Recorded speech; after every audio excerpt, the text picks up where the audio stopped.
Disclaimer: in this study, we used Elliott wave structures. It involves multiple possibilities, and the analysis presented focuses on one potential scenario. The provided information is for educational purposes only, and not a trading advice. There's a risk of being completely wrong, and users are warned not to trade or invest solely based on this study. The content is not advisory and does not guarantee profit. Individuals should consult a financial advisor before making any trading or investment decisions. Hello friends, welcome to RK Charts. We believe that right direction is better than speed. So today is 31st December 2024, साल का आखिरी दिन. आज 31 दिसंबर 2024 है. So yes, आइए आज हम एक बार बैंक निफ्टी का चार्ट फुल एलियट वेव के बेस पे एनालाइज करने की कोशिश करते हैं. यस फ्रेंड्स, समय बचाएंगे. हाँ, पूरा डिस्क्लेमर आपने देख लिया, सुन लिया, समझ लिया. हम पूरा उसको रिपीट रीड नहीं करेंगे, लेकिन इतना ज़रूर कहेंगे कि ये एक एजुकेशनल पर्पस से एनालिसिस वीडियो है. एलियट वेव के पर्सपेक्टिव से कोई टिप्स या एडवाइजरी नहीं है. ओके या सो ये बैंक निफ्टी का चार्ट है जो कि वीकली टाइम फ्रेम का है. सो वीकली टाइम फ्रेम के अंदर जैसे कि हम लोग देख पा रहे हैं कि यहाँ पे हमने एक ब्लैक 1 मार्क किया था, कोविड के फॉल को ब्लैक 2 मार्क किया था, अभी ब्लैक 3 चल रहा है. ब्लैक 3 के अंदर इस तरह से ये जो सुपर साइकिल ब्लू जो वेव है, डिग्री है सुपर साइकिल, इसके 5 आने चाहिए. तो यस, ये 1 2 आ चुका है, थर्ड ऑलमोस्ट चल रहा है.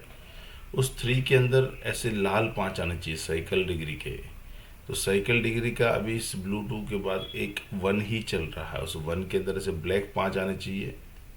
तो ब्लैक 5 के अंदर ये 1 हो चुका है, 2 हो चुका है, अभी 3 कंप्लीट होने की कगार पे पहुंच रहा है. ठीक है. इस ब्लैक 3 के अंदर इंटरमीडिएट डिग्री यानी कि ब्लू जो ब्रैकेटेड ब्लू है, इंटरमीडिएट डिग्री, इसके 5 आने चाहिए. यस, तो ये 1 हो गया और ये 2 हो गया. Almost 3 is done now. अभी 4th कंप्लीट होने की कगार पे है. तो ये 4 हो जाएगा. उसके बाद एक 5th की रैली आएगी जो कि साई के ऊपर जाएगी, तब जाके हमारा ये ब्लैक ब्लू 5 खत्म होगा और यानी कि ब्लैक 3 खत्म होगा. फिर अगेन एक 4 एंड फर्दर 5. तो इस तरह से सिनेरियो है वीकली पे. तो इस जो ब्लू 3 के बाद की जर्नी इस 4 के अंदर कहाँ पहुंची है उसको थोड़ा डेप्थ में हम चलते हैं, लोअर टाइम फ्रेम यानी कि डेली पे देखने चलते हैं. इस ब्लू 3 के बाद 4th की जर्नी. यस, यहाँ पे ब्लू 2 से ही दिख रही है हमें. देखिए, ब्लू 2 से red 1, red 2, red 3, red 4, red 5. Elliot wave के पर्सपेक्टिव से अगर हम लोग देखें जो भी प्रिंसिपल्स का पालन होना चाहिए ना, तो यस, ये 1 2 के बाद जो 3 आया है ना, थोड़ा अटपटा मूव आया है, लेकिन फ्रेंड्स कहीं पे भी हमने प्रिंसिपल का कोई भी उल्लंघन नहीं किया है. ये देखिए, ये इसको जूम कर रहा हूँ. हमने इसको अगर 1 मार्क किया है और इसको अगर 4 मार्क किया, 4 will never enter into the territory of the wave 1. तो 1 की हाइट से देखिए ये 4 उसके अंदर नहीं गया है, थोड़ा सा गैप बाकी है. राइट. तो यस, दिस वाज 1 2 3 4 एंड ये 5th ऊपर ही आया. 5th के अंदर ये जो ओवरलैपिंग है, ये स्ट्रक्चर पूरा 1 है, 2 है, अगेन एक 3 है, 4 है एंड 5 है. ऐसा करके ब्लैक 5 खत्म हुआ है. ठीक है.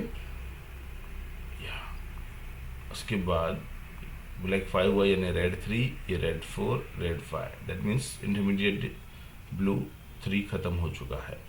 अब ब्लू 4 चल रहा है. उसके अंदर हमें क्लियर दिख रहा है ये एक 3 सब डिवीजन में फॉल आया है, काइंड ऑफ ABC या तो फिर WXY, वट एवर हम उसको लेबल करें.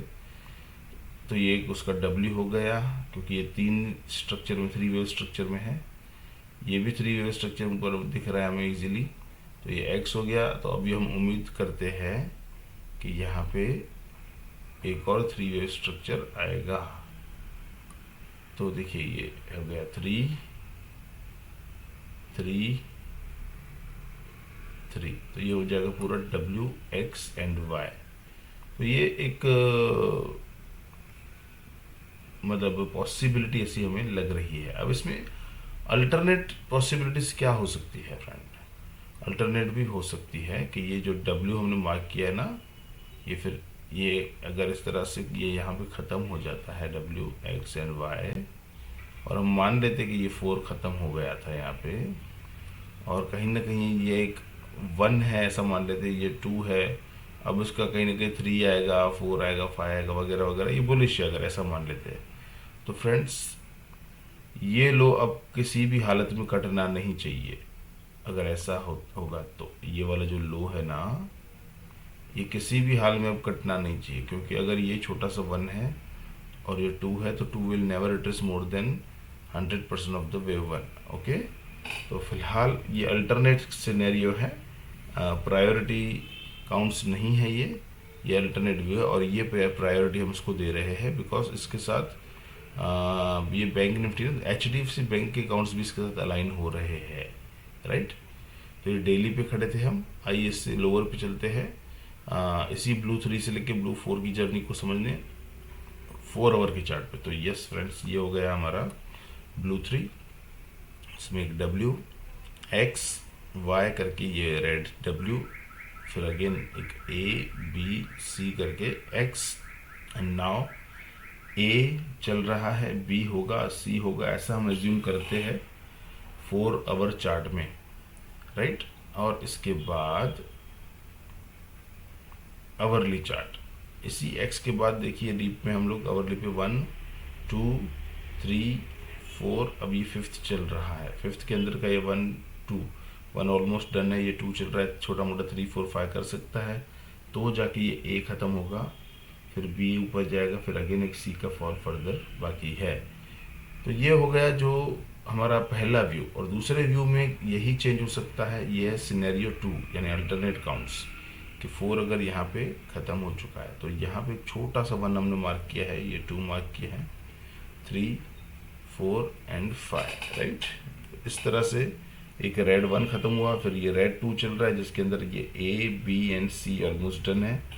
तो अब ये इनवैलिडेशन लेवल हो जाता है कि ये लो नहीं जाना चाहिए, अगर ये गया लो तो डेफिनेटली जो पहला व्यू है हमारा वही फिर फिक्स है, फिर ये A B एंड C, और अगर ये लो नहीं जाता है और ये हाई चला जाता है ये वाला, फिर अगेन ये वाला, तो definitely this is kind of 1 2 3 4। But friends, ये सिनेरियो 2 पे हमने रखा है, क्यों? क्योंकि HDFC बैंक का ये चार्ट है जो कि अभी ये 4 आवर का चार्ट आपके सामने है, और उसके अंदर हमें क्लियर दिख रहा है कि ये भी कहीं ना कहीं A कर चुका है, B कर चुका है, अभी C के अंदर 1 2 3 4 5 करना इसका बाकी है, तब जाके इक्वलिटी आएगी, तो ये बाइंग बॉक्स में फिर आ सकता है वहाँ पे। तो अगर ये HDFC बैंक थोड़ा सा रिट्रेस करके फिर अगर फॉल दे के इस तरह से चल सकता है, तो संभावना ज़्यादा है कि जब वो रिट्रेसमेंट देगा तब ये भी रिट्रेसमेंट देगा, फिर अगेन वो फॉल देगा तो ये भी फॉल देगा, तो इसको हम इसलिए प्रायोरिटी रख रहे हैं इस काउंट्स को। तो ये दोनों ही पॉसिबिलिटीज़ है फ्रेंड्स, ठीक है, ये दोनों ही पॉसिबिलिटीज़ है। तो अब इस चीज़ का लाभ क्या, आप लोग सोचेंगे कि ऐसा समझे कि वैसा समझे। लाभ यही होता है कि एलियट वेव एक थियरी है, अगर वो थियरी बताती है कि ये लो नहीं जाना चाहिए ये वाला, और ये चला जाता है, तो आपको पता होना चाहिए कि अब जो भी रैली ऊपर आएगी उस पर सेलिंग होगा, राइट। और अगर ये लो नहीं जाता बल्कि ये हाई जाता है, तो आपको पता होगा कि जब जो भी डिप आएगी उस पर बाइंग आना है, लेकिन उसका फिर लास्ट प्रीवियस लो नहीं जाना चाहिए, ठीक है। तो ये है पूरा का पूरा structure based on Elliott waves of chart Bank Nifty. And friends, आप सभी को एडवांस में कल नया साल शुरू हो रहा है, तो wish you happy new year and thanks for watching, bye for now, bye bye.